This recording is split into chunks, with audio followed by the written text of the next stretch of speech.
Ang title po ng pag-uusapan natin ay The Dangers of Sitting. Why Sitting is the New Smoking. Okay, so very interesting po ito. So makinig po tayo. Maigi? Okay? So bago yan, magpapakilala po muna ako sa mga... Ngayon lang po ako nakita. So ako po si Coach Doc Eric Herrera. Isa po akong internist pulmonology. So we started Herbalife 2014. Ganyan po ako kalusog. So sa ganyang katawan, I weigh 209 pounds. And sa ganyang katawan, feeling ko rin ang tanda-tanda ko. Ang dami kong nararamdaman and madali akong napapagod, antukin, hinihinga. Sabi ko sa sarili ko, ayoko ng ganitong pakiramdam. Baka mamatay ako agad. So buti na lang, during that same year, na-meet namin ang aming angel, si Mother Arlene. So sabi niya ganito, bakit hindi niyo subukan? Ano ang pwedeng magawa ni Herbalife sa mga goals ninyo, sa mga health goals ninyo? Nung una, sabi ko, baka mahirap yan kasi ayokong gawing komplikado eh. Baka hindi ko ma-sustain, baka hindi ko masundan. So sabi niya, simple lang, palitan nyo lang yung traditional breakfast na nakasanayan ninyo and let's see ano yung effect. So ako kasi mahilig ako sa kanin sa umaga, sa mga hot silog, tosilog, kahit anong silog, favorite ko yan, and coffee. So sabi ko, sige, try ko lang. Pero pag hindi ko nagustuhan, hindi ko natatapusin yung buong program kasi prada kami ng NC program. Buti na lang, so for 3 consecutive days, no, low T-shake kami. So naramdaman ko, gumaang yung pakiramdam ko. Sabi ko, gusto ko to.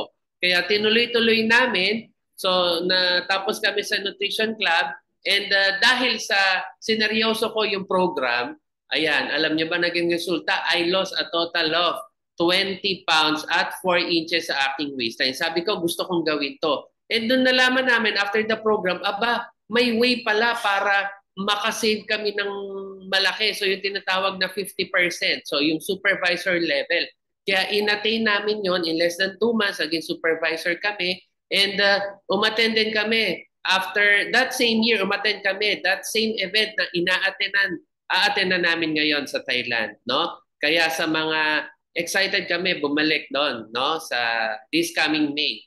And alam nyo, malaking value yung community natin dito sa Virtual Nutrition Club kasi alam nyo at this stage, ang dami ko pa rin natututunan as I prepare my slides, no, na hindi naman tinuturo sa med school. And syempre, yung passion natin na makatulong sa iba. Okay? So enough of that. So ito na ang bida, ang pag-uusapan natin. Okay. So, ito lang po ang tanong, no? Halimbawa namamasyal tayo sa park and or kahit saang lugar, let's say sa mall, no? Tapos yung upuan nakita natin bakante pero may note, no? Nakalagay diyan may warning, no? Ito yung pwedeng sabihin, what if may logo diyan na sitting kills or sitting is bad for health? So, mag-iisip ka no? Upuan lang naman 'yan, pero ba't ganong may warning? Siguro ikaw mapapaisip ka, uupo ba ako o wag na lang, no? Alin ba ang delikado? Ano ang delikado sa pag-upo, no? So, yan. So, alam niyo ba bakit? Kasi ang lifestyle natin ngayon, especially nowadays, make us sit much more than we move around. So, mas marami ngayon, ginagawa natin ang mga bagay, ang mga usual activities ng nakaupo. And yun yung medyo alarming. Yun yung medyo nakakabahala, no, sa mga scientifico. So, sinasabi nila, kagaya ng paninigarilyo, ang pag-upo ay nakaka-addict. Makakita ka ng upuan, no, igagrab mo agad 'yon, no, for some. And kagaya ng mga regulated drugs, minsan hinahanap-hanap natin, no, yung pag-upo, mas gusto natin na nakaupo kaysa nakatayo.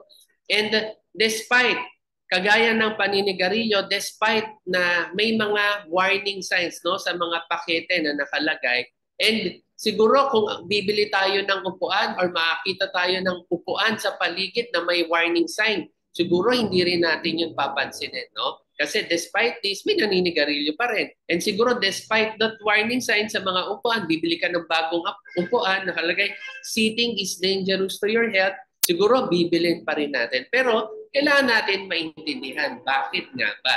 Okay, so pag sinabi nating sedentary behavior, ito po ang description ni WHO, World Health Organization. Ito po ay isang behavior ng isang taong gising na kung saan ang pagbe-burn niya ng energy ay less than 1.5 METs or metabolic equivalents. Ito po yung panukat sa pagbe-burn ng energy expenditure. Ginagawa po ito while in sitting, reclining, or lying position. So kapag nagpe-burn ka ng ganito kababa na ikaw ay gising, kahit anong position mo, sinasabi nila yun ay isang form, yun ay isang klase ng sedentary behavior. Okay. Sinasabi nila, no, nung unang panahon, no, na yung mga ninuno natin na kung saan nag-earn sila, no? Ina-earn nila ang pagkain nila by hunting. Pumupunta sila sa mga bundok, sumusuong sila sa mga kuweba, nagsuswimming sila, naghahunt sila sa dagat just to eat. So ngayon, nabawasan na rin yon. Through time, anong ginagawa natin? Pumipindot na lang tayo ng mga application, umu-order na lang tayo online, and andyan na siya sa doorstep natin. So walang kahirap-hirap, hindi na natin kailangan lumabas sa bahay. We can do it comfortably while sitting. Sinasabi nga, sitting, yan nga is the new smoking. And ang labanan ngayon, no, hindi na survival of the fittest, kung hindi survival, kung sino yung pinaka-maiksing nakaupo, no, sinasabi nila. And bakit nga ba mahalaga na malaman natin? Ano nga ba ang dangers no mahabang pag-upo? So anong science behind this? So kapag tayo ay umupo, actually, nagkakaroon na po ng on-off switch na nangyayari. So nagkakaroon ng off switch. Ano ang nangyayari? Number one, nababawasan po yung activity ng ating mga leg muscles. And from the time na umuupo po tayo, yung calorie burning or yung kakayahan ng katawan natin na mag-burn ng calories, bumababa din po siya to 1 calorie per minute. At yung mga enzymes na kung saan sila yung responsable sa paglusaw ng mga taba sa ating katawan, bumabagsak din po siya to as high as 90%. Okay? Ano pa? After 2 hours, let's say na-enjoy natin ang pag-upo, nasayahan natin, nood tayo ng sine, no? Or nanood tayo ng telenovela na more than 2 hours na maraming episode. By the time na on the second hour na nakaupo tayo, hindi tayo gumagalaw or tumatayo, bumababa po yung level ng HDL natin. Ito po ang HDL, ito po ay kasi ng good cholesterol na kung saan dapat mataas po siya sa katawan natin kasi protective po siya. Pero ang nangyari, since matagal tayong nakaupo, bumababa po yung level ng good cholesterol, yung protection natin sa ating katawan. Ano pa? Kung nagdire-diretso po siya, after 24 hours, anong nangyayari? Bumababa po yung insulin sensitivity. So mas nagiging less sensitive yung katawan natin sa insulin. So ano mangyayari? Kung hindi na po, kumbaga dead man na yung katawan natin, kahit may insulin dyan, hindi po natin nagagamit yung asukal na kinain natin. Asukal na nanggaling sa tinapay, sa colored drinks, or asukal na galing sa kanin, or sa kahit anumang pagkain, no, yung may arena na tinatawag. So, therefore, mas tumataas yung tsansa ng tao na magkaroon ng diabetes. Ano pa? No, kapag tayo ay kung ikukumpara natin at sa ating workplace, yung isang nakaupo at yung isang nakatayo. Kung tayo ay nagpe-perform ng ating trabaho ng nakatayo, kung pwede lang sana, no, hangga't maaari, kung tayo ay nakatayo, kaya nating mag-burn ng at least 3.3 kilocalories per minute on the average. Samantalang kung nakaupo tayo, mas mababa kasi we can only burn around 2.6 calories per minute. So, may diferensya na po siya. Yung pagtayo at pag-upo, may diferensya na po sila sa pag-burn ng calories, around 0.7 kilocalories per minute. And ito pong 0.7, no, kung isusuma total po siya, no, sa per hour, makaka-burn tayo ng 42 kilocalories. Sa per day, 126. And kung gagawin natin to in a week, makaka-burn tayo 630 kilocalories. At alam nyo, itong 630, average equivalent na to ng running 10K, no? Every week and about 10 marathons a year. O di ba? Ano lang ginawa natin? Tumayo lang tayo. So ano pang nakita nila?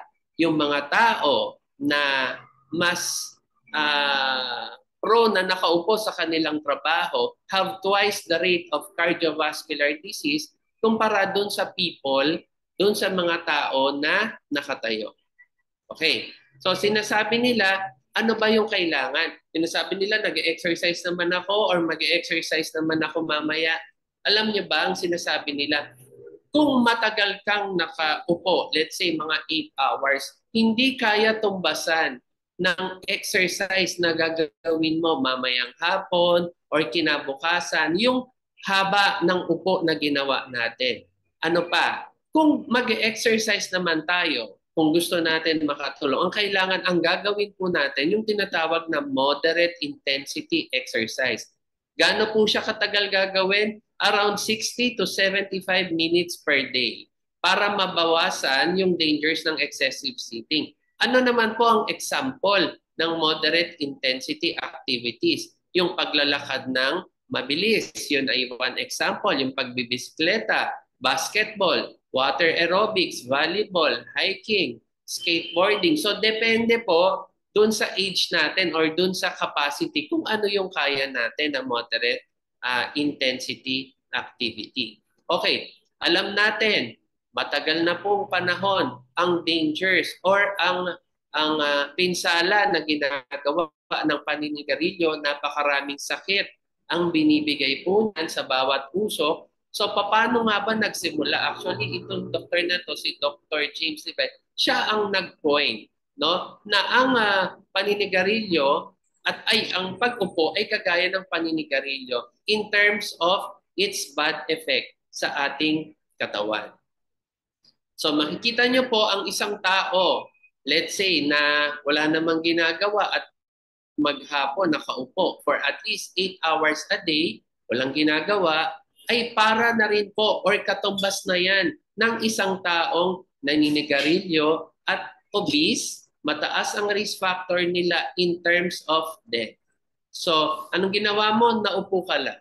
Pero ang risk factor mo, kagaya ng isang naninigarilyo at kagaya ng isang obese. What if mas matindi yung taong nakaupo ay naninigarilyo na at obese pa? So, mas mataas ang tsansa in terms of death. No? Ano pa? So, kinumpara nila sa pag-upo lang alone, tumataas ang tsansa to develop certain cancers, heart disease, and type diabetes. Samantala, kung paninigarilyo lang ang pag-uusapan, parehas lang, tumataas ang tsansa for developing certain cancers, heart disease, and type 2 diabetes. Ito po yung nakita sa study ni Dr. Terry Boyle sa University of South Australia. So parehas lang sila, no? So tandaan natin, ang katawan po natin ay ginawa hindi para maupo most of the time. Our body is built to move. So ano ang prueba diyan?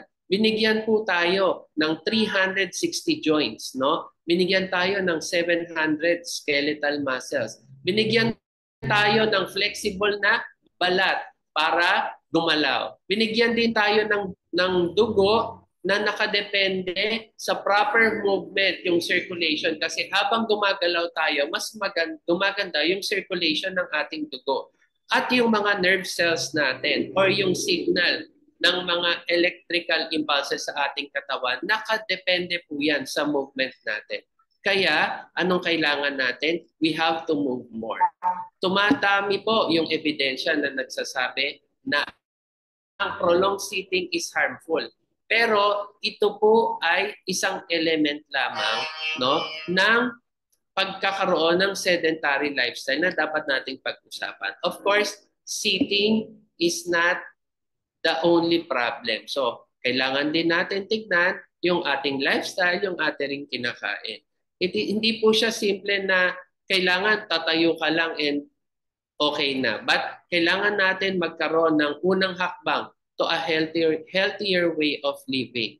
And working, yun yung pinakamahirap, yung initiative, no? So I encourage everyone, no? Gumalaw-galaw tayo. So kung sedentary lifestyle yung ginagawa natin, let's move around. So ang sabi nga, stand up and move more. So sa mga hirap, syempre, narinig nyo yung mga sharing na dati ganito yung pakiramdam ako, tinatamad ako. Nung nag-take ako ng products, mas naging alive ako, mas naging maliksi ako. Kaya ang dami nating pagpipilian. So, talk to your coaches, anong maganda for you. Maganda ang ating products, inaward tayo as Super Brands in the Philippines. Ibig sabihin, ginagawa natin yung ating mission to provide good nutrition sa ating mga alaga. And dahil dyan, saan ka pa? Inaward tayo as #1 in the world when it comes to meal replacement, weight management, and active and lifestyle nutrition.